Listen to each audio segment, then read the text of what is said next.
Le système de Karunda, si vous étudiez, c'était ingénieusement donc mis en place. C'était une confrérie, une fraternité. C'est ça même la signification du mot Lunda, Mouroun, Rafiki, ami. Les Karunda disent Mouroun, Mourounam, mon ami. Comme c'est d'une langue bantou. D'autres tribus au Katanga disent Mulunda. Comme Mulunda Wangoué. Donc tu es mon ami. Les autres disent même Mulunda Wami. Tu vois. Un Karunda, c'était un Mulunda. Un Lunda, c'était un ami. C'était basé sur l'amour, la confrérie.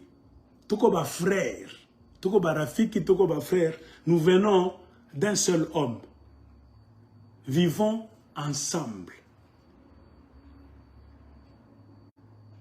Si vous ne savez pas la signification du mot Karunda, Lunda ni Burafiki, c'était une confrérie qui a commencé à la source d'un Kalagne, avec pour acteur principal là au milieu, un conde Amatit.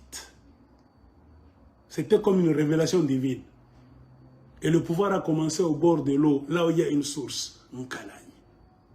Et remarquez dans l'histoire de beaucoup de royautés et des chefferies et des empires en Afrique, le pouvoir est lié à l'eau. L'eau est mystique. L'eau est mystérieuse. Et la grandeur de l'empire Rund était accompagnée de l'eau chaque fois. Et il suivait l'eau, le cours de l'eau. Loalaba, kote kule ni kwabo. Ngarama loapula, ni paka mai. Banenda kule. Si tu regardes Sentondo là-bas, il y a Lukeya, qu'on a appelé Bunkeya. Le pouvoir est toujours, donc, à côté de l'eau, d'un cours d'eau. Même le fleuve Zambèze, c'est un nom de Karunda, Jambège. Il y avait une ville dans l'empire Runda, là, près de Kapanga, une ancienne ville qu'on a appelée Jambège. La capitale de l'empire Runda se déplaçait parfois. Parfois, il y a un événement qui arrive, on est obligé de déplacer la capitale. L'empereur est déplacé dans une autre ville ou bien un autre village. Il peut y avoir une guerre, par exemple. Les esprits peuvent parler. Il peut y avoir un conflit quelque part. On dit que cette place n'est plus sacrée pour notre empereur, car ici est passé beaucoup de choses ignobles. Nous devons déplacer la capitale. Ainsi, dans le déplacement multiple de la capitale de Karunda, ils sont allés mettre la capitale de Mwantayava à un endroit là-bas qu'on a appelé Jambège. Et c'est le mot Jambège, mal prononcé. Quand tu remarques bien, c'est devenu Zambèze, Zambézi. Et qui ont amené ce nom-là, car pour agrandir la chefferie de Karunda, la fraternité mystique de Karunda, qui a commencé comme une fraternité mystique, société secrète, qui a commencé à s'agrandir comme les États-Unis d'Amérique. C'est mystérieux et mystique. À où tu as pu comprendre? Ils suivaient l'eau. Ils étaient guidés par les génies de l'eau. Leur pouvoir était lié à l'eau.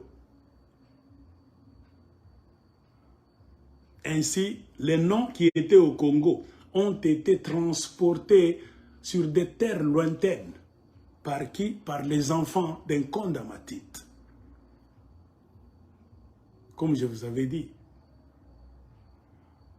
Chingudi est resté en Zambie. Qu'est-ce que je vous avais dit? Oui, Chingudi est allé en Angola. Chingudi et Ndonj sont allés en Angola. C'est eux qui ont apporté le nom de Karunda du Congo en Angola. À force de régner là-bas au nom de leur père, ils ont transformé la société avec l'idéologie de Musumba, de Bakarunda. Même la langue de Karunda est entrée là-bas. Donc, c'est devenu maintenant un mélange. C'est pour cela que quand un Kachoko parle, je l'écoute. Un Karunda parle, un Kachoko écoute. Un Moubemba parle, tu dois l'écouter. Différence entre Kachoko, quelqu'un m'avait dit, ou le aigle, tantôt ni Kachoko, tantôt tu sais. Moi je vous ai dit, mukila nyumba Kachoko muko Karunda, mukila nyumba Karunda muko saye Kachoko. Dans la maison de chaque Karunda, il ne manque jamais de Kachoko, et dans la maison de chaque Chokwe, il ne manque jamais de Karunda. Pourquoi? C'est un même peuple. Imagine yo yap. Même culture, tout en tout cas, si vous avez une fois chez moi, ce sont des petites différences seulement d'appellation. Chez nous, si nous nous mettons comme ça en famille, pas. Nous avons un comme l'Indan. Alors tu auras du mal. Moi, je vais juste bien mon Karunda. Tout bien. Du côté de ma mère, la plupart, il y a des membres de la famille Abo, ce sont les Karunda, mais qui ont beaucoup vécu sur la terre de Kachok. Tu as beaucoup de makasaji, tu as beaucoup de Sandoa. Sandoa aussi, c'est quoi? C'est Ndoua. Ndoua. Le papa de Ndoua, Sandrou. C'était M. Ndoua qui était là-bas. Alors, ses enfants sont allés habiter là-bas. On appelait, c'est l'endroit de papa d'Endoua, Sandrou. Le blanc est venu, il a transformé Sandoua, Sandroua en Sandoa. C'est comme ça. Tu vas voir les Karunda qui vivent du côté des Kachokwe et les Kachokwe qui vivent du côté des Karunda. Donc, c'était un empire. On était, et on est toujours un même peuple jusqu'à aujourd'hui mentalement. Le problème, les divisions, si nous les acceptons, c'est nous-mêmes. Et l'homme blanc a fait sciemment. Comment affaiblir l'Afrique, même le Congo? Il faut le diviser en provinces, en provincettes. Tu vas voir les mêmes peuples hier, vont commencer à se chamailler aujourd'hui, à se tirer les flèches, même à prendre des machettes.